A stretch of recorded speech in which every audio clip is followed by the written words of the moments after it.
26 নম্বর আয়াতে আল্লাহ তাআলা বলেন সকল ক্ষেত্রে ইসলামকে গ্রহণ করতে হবে। কি বলছে? সকল ক্ষেত্রে ইসলামকে গ্রহণ করতে হবে।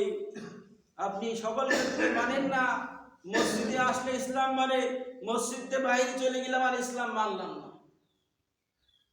আপনার সকল ক্ষেত্রে বোঝাচ্ছে আপনার সমাজনীতি, রাজনীতি, রাষ্ট্র যা কিছু হয় সব কিছুতে ইসলামে নিয়ে চলতে হবে। কি সকল ক্ষেত্রে ইসলাম করতে হবে বলে আল্লাহ তাআলা বলেন, দলিল দিয়েছেন আলী ইমরানের 35 নম্বর আয়াতে, ওয়ামান ইয়াবতাগি গায়রাল ইসলামি দীনান ফালান ইয়াকবালা মিনহু ওয়া হুয়া ফিল আখিরাতি মিনাল খাসিরিন। আল্লাহ তাআলা বলেন, যে ব্যক্তি ইসলাম ছাড়া অন্য কোন ধর্মের, অন্য কোন মতাদর্শের, অন্য কোন মানুষের বানানো বিষয় নিয়ে তালাশ করে কখনোই তা গ্রহণ করা হবে না। আপনি ইসলাম ব্যতীত অন্য কোন ধর্মের মানুষের কথা বললে আপনি মেনে নিলেন, তালাশ করলেন সব কিছু মতাদর্শ, যে আপনি সত্যকে গোপন করলেন, কোরআনের আয়াতকে ঢেকে দিলেন, এবং আল্লাহ তা কখনোই গ্রহণ করা হবে না। আখিরাতে সে ক্ষতিগ্রস্ত। আপনি দুনিয়াতে ছেড়ে যাবেন, ছাড় পাবেন। কি বললাম? দুনিয়াতে আপনি তো ছাড় পাবেন, আখিরাতে কি ছাড় পাওয়া যাবে? বলেন, আখিরাতে কি ছাড় পাওয়া যাবে? তখন তো আল্লাহ ধরিবেন তিনি, আখিরাতে ছাড় পাওয়া যাবে না। তাহলে আমাদের সকল ক্ষেত্রে ইসলামকে গ্রহণ করতে হবে। সমাজে, আপনার পরিবারে, রাষ্ট্রে, সমস্ত সব কিছু ইসলামের মধ্যে মানতে হবে। ক্ষমতার মালিক কে বলেন তো? আল্লাহ। আল্লাহ তাআলা হাসরের ময়দানে যেদিন কিয়ামত সংগঠিত হবে, 7 আসমান 7 জমিন হাতে পেছাবে। কি বললাম বলেন তো?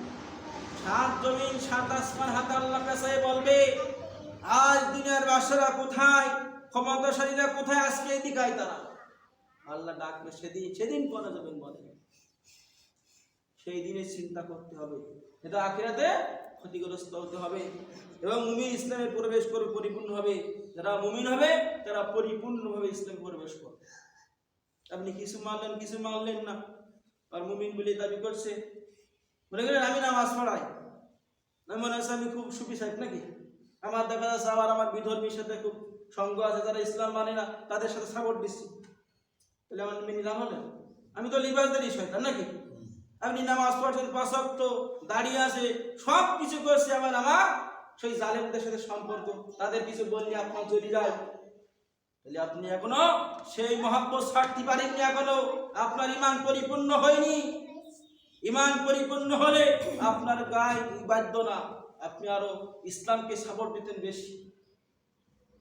পেছনে যা গাছ বাদ দিতে হবে, বাদ দিয়ে কবরের দিকে আমরা অগ্রসর হচ্ছি। দিনটাকে প্রতিষ্ঠিত করতে হবে এবং ইসলামটা কায়েম করতে হবে। আর ইসলাম যদি কায়েম হয়ে যায়, এদেশের বাংলার জমিনে সোনার বাংলা হয়ে যাবে। কি হয়ে যাবে? সোনার বাংলা হবে। এই জন্য আল্লাহ তাআলা আমাদের অনেক পয়েন্ট আছে কোরআন আয়াত দিয়ে ইসলাম, দিন এবং ইসলাম নিয়ে।